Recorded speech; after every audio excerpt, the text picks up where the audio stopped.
BTS – главная поп-группа планеты. Миллионы преданных фанатов по всему миру, полностью раскупленные за считанные минуты стадионы, исторические выступления на Грэмми и миллиарды прослушиваний на стриминговых платформах.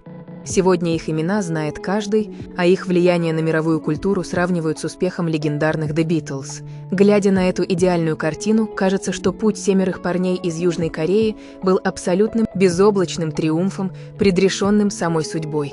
Но за этой ослепительной глянцевой витриной скрывается обратная сторона, полная боли, жесточайшего давления и глубокого отчаяния. Мало кто из обычных зрителей знает, сколько раз эта красивая сказка могла закончиться навсегда, так и не успев толком начаться. Они были в одном шаге от полного распада.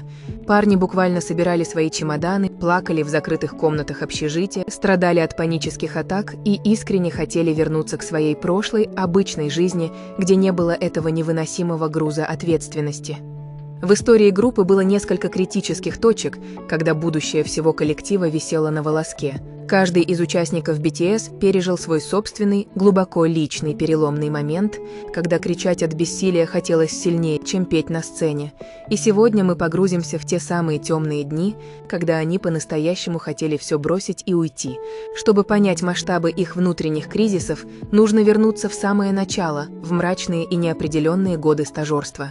И первая история связана с человеком, без которого сегодня невозможно представить главную танцевальную опору группы. Это Чон Хосок, известный всему миру как J-Hope. На сцене он излучает бесконечный позитив, свет и энергию, за что фанаты справедливо называют его своим солнцем.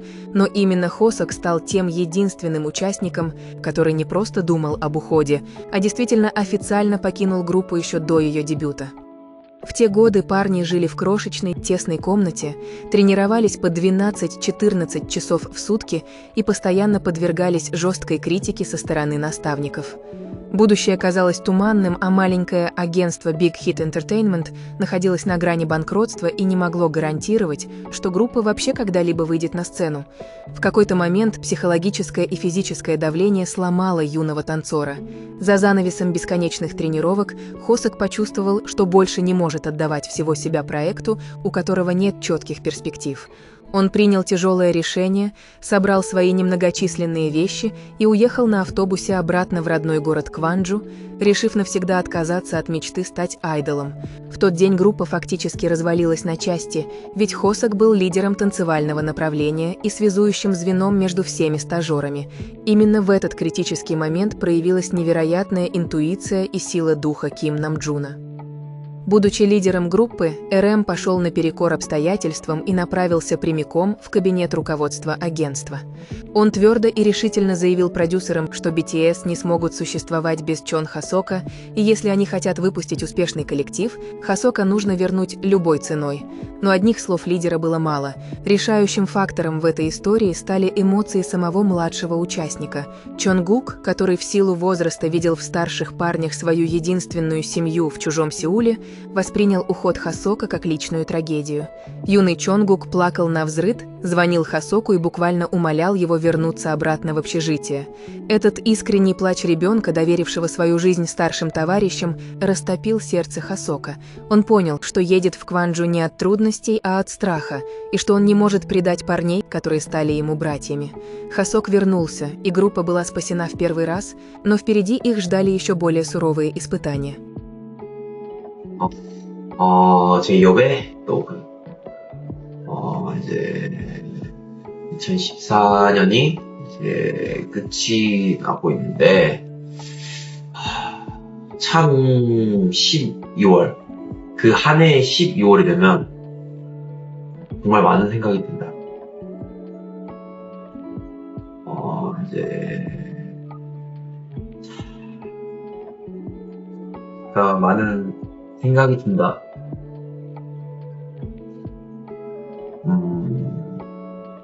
가끔은 한 번쯤은 난 내 자신을 한번 놔보고 한번 푹 쉬어볼까라는 생각도 든다. 왜냐면 요즘 되게 머릿속이 뭔가 복잡하다. 그거를 이제 엄마한테 이야기를 했는데 엄마가 그러려면 한 번쯤은 한 번쯤은 네 자신을 한번 놔보고 푹 쉬어보는 게 어떻겠냐 라고 말씀을 해주셨다. 그러면 그 말을 듣고 나도 나 한번 좀 쉬어볼까 라는 생각도 들고, 근데 또 연말이니까 정신이 없다. Понимаю. Ты и я были на грани увольнения. А я уже ушел. А я помню, как Чонгук плакал, когда я решил уйти.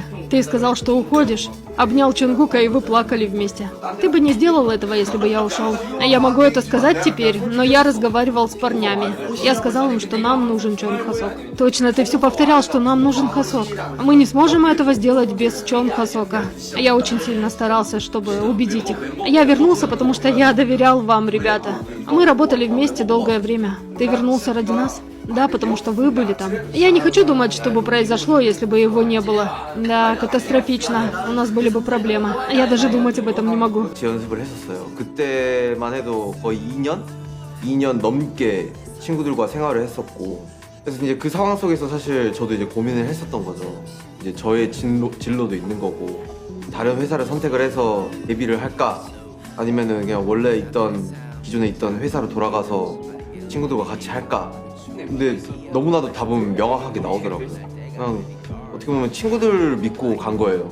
그것이 더 제 마음을 편안하게 해주는 그런 게 좀 있는 것 같더라고요. 그래서 회사도 신경 안 쓰고 그냥 오직 그 친구들, 그 6 친구들만 보고 간 거죠. 근데 갔는데 확실히 제 자리를 찾은 듯한 느낌이 들더라고요. 어떻게 보면은 제 인생에서 가장 정말 운명적인 선택을 한 순간이 아니었나라는 생각이. 두방탄, 디얼 지민, 디얼 슈가, 디얼 보이, 홈페이지에는 나한테 보내는 메시지가 없다.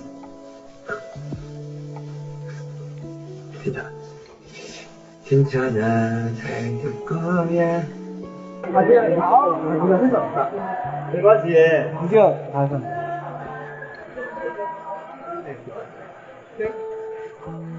남자는 너무 반해. 감사합니다. 너무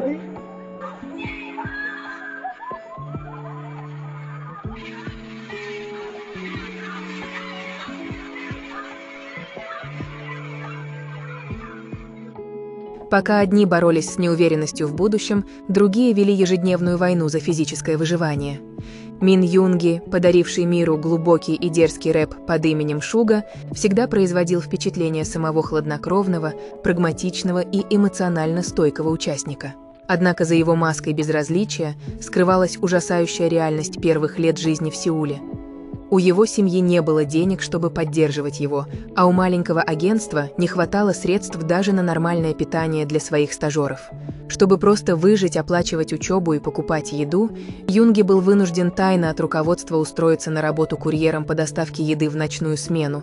Днем он до изнеможения тренировался в агентстве, а ночью садился на скутер и развозил заказы по темным улицам города. В один из таких дождливых вечеров произошла трагедия. Юнги сбила машина, он получил тяжелейшую травму, сильно повредив плечо.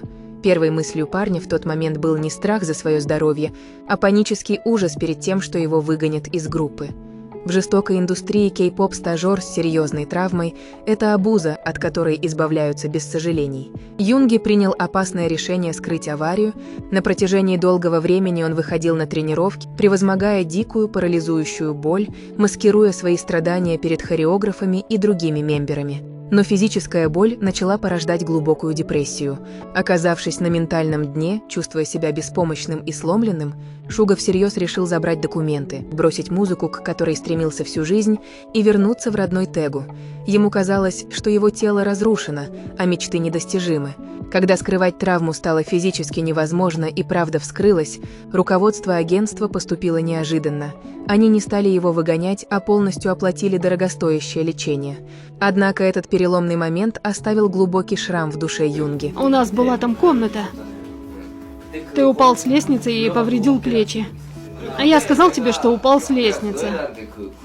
Но на самом деле я попал в ДТП. А, точно, ты говорил нам. А я попал в ДТП. Правда? Как? Это упоминается в твоей песне. А это часть лирики в The Last. Я занимался доставкой, когда меня сбили. Бам!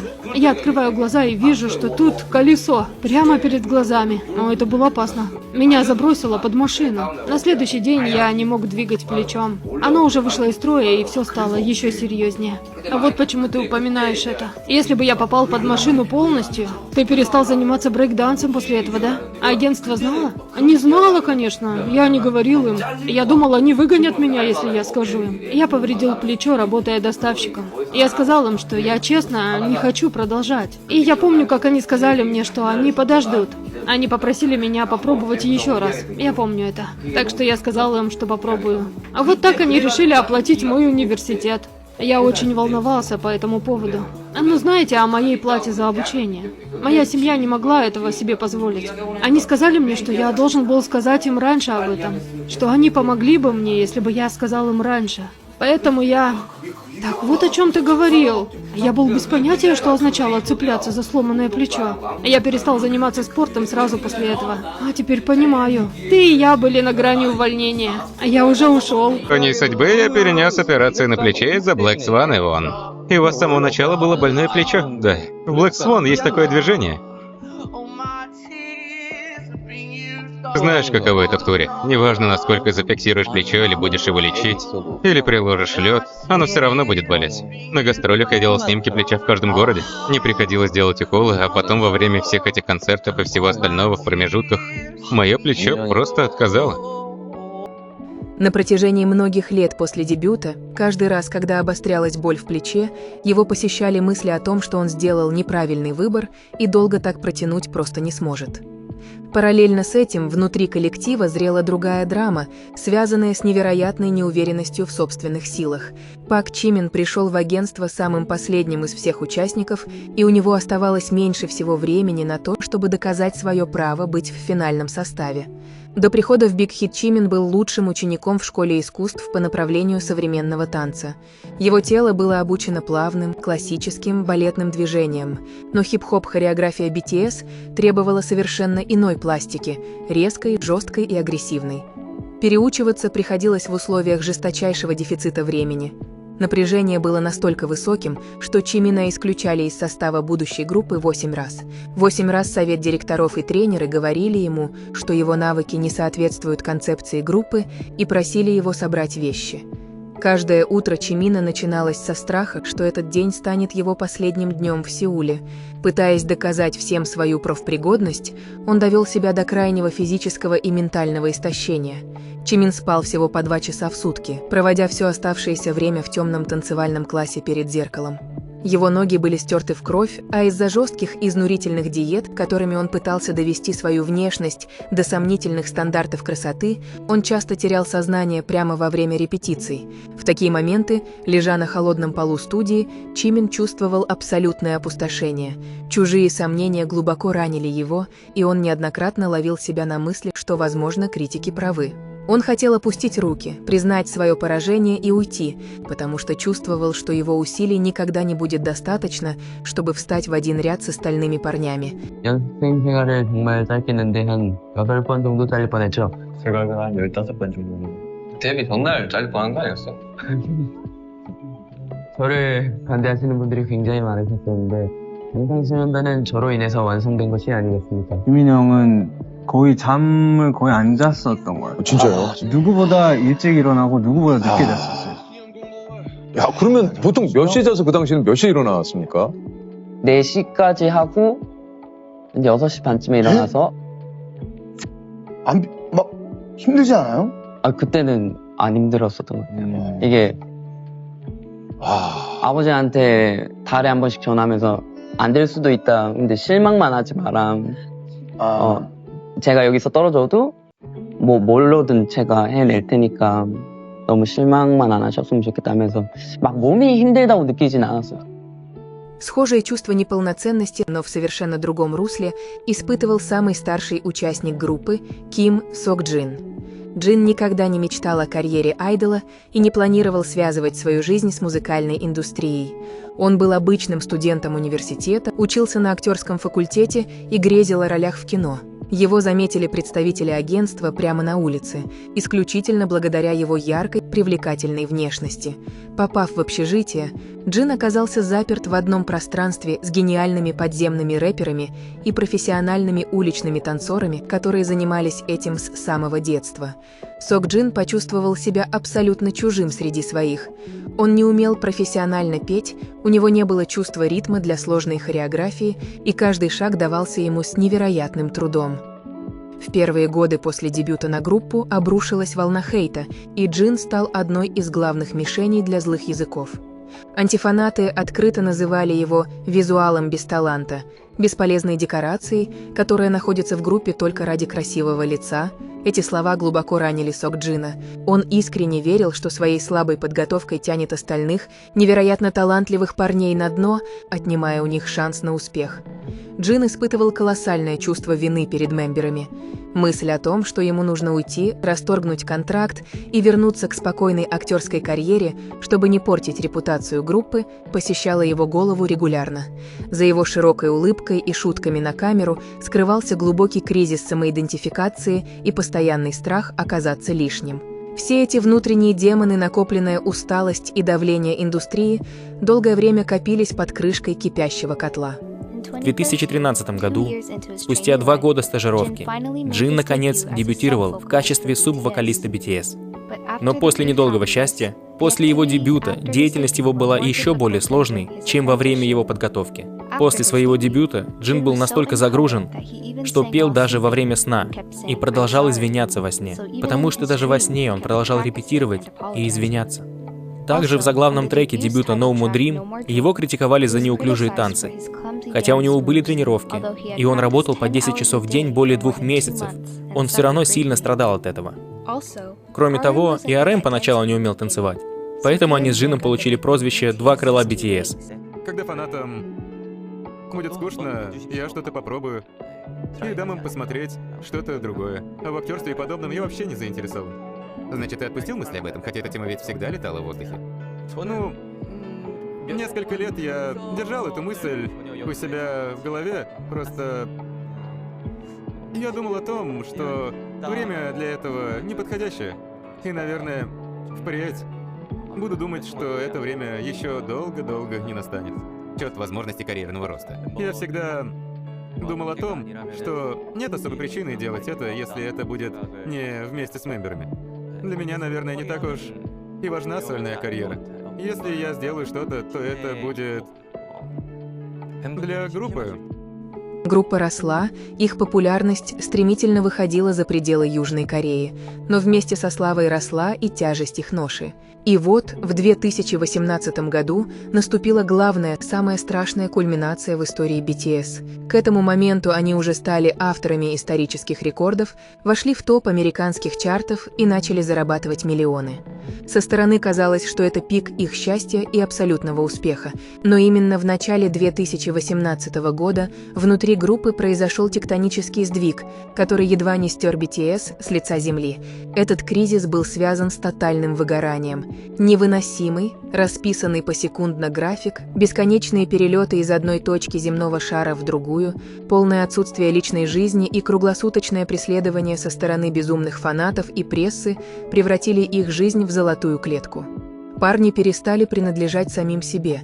На них смотрел весь мир, и любая, даже самая мелкая ошибка могла разрушить не только их карьеры, но и репутацию всей страны, которую они теперь представляли на мировой арене. Этот груз ответственности оказался неподъемным. Особенно сильно этот кризис ударил по Ким Тэхёну, известному как Ви. Всегда эксцентричный, творческий и свободолюбивый, в 2018 году он погрузился в глубочайшую депрессию. Позже он признавался, что просыпался по утрам с одной единственной мыслью – он не хотел открывать глаза.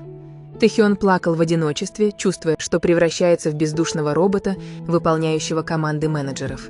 Его ментальное здоровье было разрушено настолько, что он был готов отказаться от всех денег мира и всемирной славы, лишь бы вернуть себе право на обычную человеческую жизнь и покой. Он серьезно говорил с парнями о своем уходе, так как чувствовал, что его внутренний ресурс исчерпан до самого дна. В начале того рокового года участники BTS собирались в закрытых номерах отелей во время зарубежных туров и часами, со слезами на глазах спорили о своем будущем. На повестке дня стоял один главный вопрос. Стоит ли им официально объявить о распуске группы прямо сейчас, находясь на самой вершине, пока эта индустрия окончательно не уничтожила их психику и В здоровье? этой сцене на ум мне приходит 18-й год. Это было самое тяжелое время в моей жизни. Верно. BTS! BTS выиграли 5 наград на «Мама» 2018. В начале года мы так сильно боролись эмоционально и физически. Мы даже думали о распаде. Но я так благодарен нашим мемберам, которые помогли нам собраться. Ви много плакал в тот день. Я никогда не говорил этого раньше. Люди не знали, почему нам было так трудно, или почему мы так сильно боролись. И нет никого, кто может это понять. Много моментов выгорания. Верно. Когда эти моменты настигли Тэхёна, мы много говорили о том, как мы сгорели. Пошли в Билборд и на Ама. Но в то время все мы думали, ну и что с того, что результаты хорошие? Почему мы должны так сильно вредить себе в погоне за результатами? Это были мои мысли, когда я был измотан. Просто я был истощен. Верно. Я был так измучен. Я так много думал о том, чтобы взять хотя бы один выходной. Я так устал, я хотел бы хотя бы один день, чтобы ничего не делать. В 2018 году, после того, как мы сняли клип Fake Love, я был настолько измотан, что спросил, с завтрашнего дня у нас только танцевальная практика. Можно ли нам взять выходной? Это не были легкие недопонимания, это были серьезные взрослые разговоры о конце эпохи. Они были измотаны, опустошены и не видели выхода из этого бесконечного круга обязанностей. 일단 계획이 분명 다 돼 있었던 게 한순간에 무너져 버리니까 이게 제 스스로도 갈피도 못 잡고 좀 뭔가 놓아버리고 싶었던 때가 진짜 있었어요. 근데 확실히 저희 팬분들이나 아니면 옆에 있는 멤버들 보고 좀 다시 힘을 내게 되더라고요. 일단 계획 О том, насколько близко группа подошла к пропасти, мир узнал лишь в конце года на культовой музыкальной премии «Мама» 2018 в Гонконге. BTS забрали главную, самую престижную награду «Артист года». Поднявшись на сцену под оглушительный рев многотысячного зала, парни выглядели непривычно серьезными. Когда микрофон взял Джин, его голос задрожал, а по щекам покатились слезы. Он открыто на весь мир произнес слова, которые заставили замолчать. В начале этого года мы были истощены ментально. Мы много разговаривали друг с другом и даже думали о том, чтобы распустить группу. В этот момент в зале повисла шоковая тишина. На экранах крупным планом показали Ким Тэхёна, который после этих слов буквально разрыдался навзрыд, не в силах сдерживать накопившуюся за год боль. Его трясло от слез, и Чонгуку пришлось обнять его, чтобы удержать на ногах. Это был момент абсолютной, обнаженной искренности, когда весь мир увидел, какую чудовищную цену эти 7 парней платили за свой статус главных звезд планеты. Но почему же, находясь на краю этой бездны, имея все легальные основания закрыть эту главу и уйти на покой богатыми и знаменитыми, они все-таки решили остаться? Ответ кроется в той уникальной связи, которую они смогли выстроить за годы совместных страданий. В те самые темные ночи 2018 года, когда чемоданы метафорически снова стояли у двери, они посмотрели друг на друга и поняли одну простую вещь. Никто в этом мире не поймет их боль так, как человек, сидящий напротив. Ни родители, ни друзья, ни фанаты не знали, через какой персональный ад прошел каждый из них. Они были связаны не просто контрактом с агентством, они были связаны общей судьбой.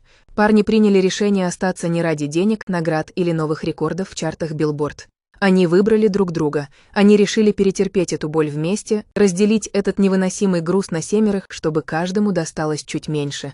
Они пересмотрели свои контракты, потребовали у агентства изменить условия работы, дать им больше времени на отдых и восстановление, и самое главное, они пообещали друг другу идти до самого конца, держась за руки. Этот переломный момент не сломал их, он закалил их, превратив из просто успешной музыкальной группы в настоящую монолитную семью, которую больше невозможно разрушить никакими внешними обстоятельствами или внутренними кризисами. История BTS Это не хроника легкого успеха и везения. Это история о невероятном упорстве, о днях, полных слез, сомнений и желания все бросить. Каждый раз, когда вы видите их счастливые улыбки на сцене стадионов, помните, что за этими улыбками стоят годы борьбы с собственными слабостями, страхами и общественным давлением.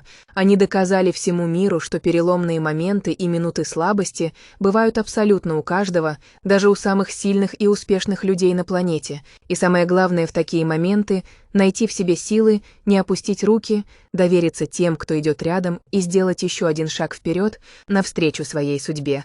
Они остались, чтобы изменить историю мировой музыки, и их путь продолжается несмотря ни на что. Если вам понравился этот глубокий разбор истории парней, обязательно дайте знать в комментариях. Напишите, какая из историй участников тронула ваше сердце больше всего, и знали ли вы о том, насколько близко группа была к распаду в 2018 году. Не забудьте поставить лайк этому видео, подписаться на канал и включить колокольчик, чтобы не пропустить новые подробные истории из мира музыки и кей-поп. До встречи в следующих видео. Сейчас будет наше последнее выступление. Нет, не то, простите. К сожалению, сейчас будет наше последнее выступление. Нет, не то, простите. Стойте, не последнее. Извините. Просто я переволновался. Мы только что вернулись. Какое последнее? Спустя 4 года последнее? Извините. Ну ладно, все только начинается. Но, как вы знаете, каждый день мы готовим наш большой концерт. И, кстати, из-за этого наш лидер и покалечился немного. Да, хотели показать суперсложную хореографию. Мы ждали тройной тверк. Надо было его сделать.